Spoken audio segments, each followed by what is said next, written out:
इस समय मैं राजधानी रायपुर के पंडरी स्थित शासकीय जिला अस्पताल में मौजूद हूं और सबसे पहले आपको ये तस्वीर दिखाऊंगा। ये तस्वीर राजधानी रायपुर के शासकीय पंडरी जिला अस्पताल में है।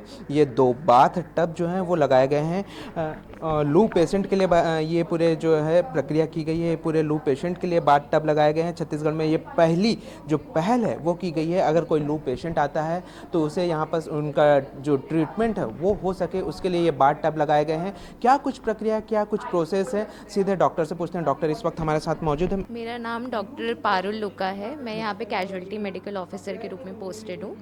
जब हमारे पास मरीज़ आता है तो सबसे पहले तो हीट स्ट्रोक होता क्या है, जब भी तापमान बढ़ने के कारण अपना बॉडी का कोर टेम्परेचर जो है वो 40 डिग्री सेल्सियस से ज़्यादा हो जाता है तो उसमें हीट स्ट्रोक के सिम्टम्स आते हैं, जिसमें हो सकता है कि आपको बार बार बुखार आ रहा हो, आपको पसीने छूट रहे हों, आपकी क्रैम्पिंग भी हो सकती है, मसल क्रैम्पिंग भी हो सकती है इलेक्ट्रोलाइट लॉस के कारण से। और मोस्ट ऑफ द टाइम जो पेशेंट हमारे पास आता है वो बेहोशी और उल्टी की कंप्लेन लेकर आता है। तो बेहोशी क्यों हो रही है? इलेक्ट्रोलाइट लॉस के कारण हो रही है। आपका कोर बॉडी टेम्परेचर जा रहा है और ऑल्टर्ड सेंसोरियम करता है वो। तो सबसे पहले जब हमारे पास पेशेंट आता है तो हम उसका 3 चीज़ मैनेज करते हैं: एयरवे, ब्रीदिंग एंड सर्कुलेशन। ये फर्स्ट इमरजेंसी मैनेजमेंट का एक प्रक्रिया होता है। एयरवे में हम देखते हैं कि पेशेंट ढंग से ब्रीद कर पा रहा है कि नहीं कर पा रहा है, क्या वो धूप की वजह से ही उसका बेहोशी की हालत है। ब्रीदिंग देखते हैं कि उसका जो एयरवे है वो क्लियर है कि नहीं है। एंड सर्कुलेशन देखते हैं जिसमें हम उसका बीपी चेक करते हैं। Most of the time heat stroke के टाइम पे बीपी मरीज़ का कम हो जाता है, जिसमें हम सबसे इनिशियल मैनेजमेंट फ्लूइड रिप्लेसमेंट के थ्रू करते हैं। तो हम उसको आईवी फ्लूइड लगाते हैं। अगर मरीज़ होश में है तो हम कोशिश करते हैं कि उसको ओरल फ्लूइड रिहाइड्रेशन के तरीके से हम उसको फ्लूइड प्रोवाइड कर सकें।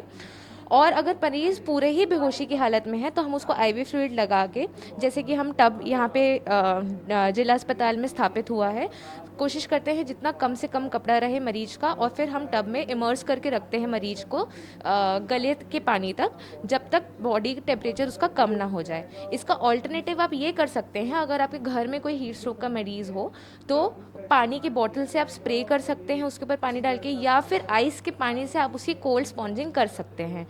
क्योंकि मोस्ट ऑफ द टाइम जो नॉर्मल दवाइयाँ होती हैं वो भी हीट स्ट्रोक में काम नहीं आती हैं। अगर फीवर चढ़ता है या उल्टियाँ होती हैं तो आपको बेसिकली जो इसका जस्ट है वो ये है कि आपको बॉडी का बेसल टेम्परेचर कम करना है, जो रिहाइड्रेशन और एक्सटर्नल कूलिंग के थ्रू ही हो पाएगा।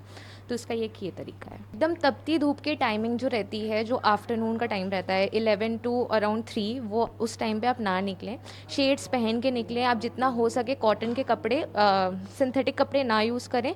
जो स्वेट एब्जॉर्बिंग क्लोथ्स हैं वो यूज़ करें। अगर आपको निकलना पड़ ही रहा है तो ध्यान रखें कि आप हाइड्रेट करके चलें अपने आप को।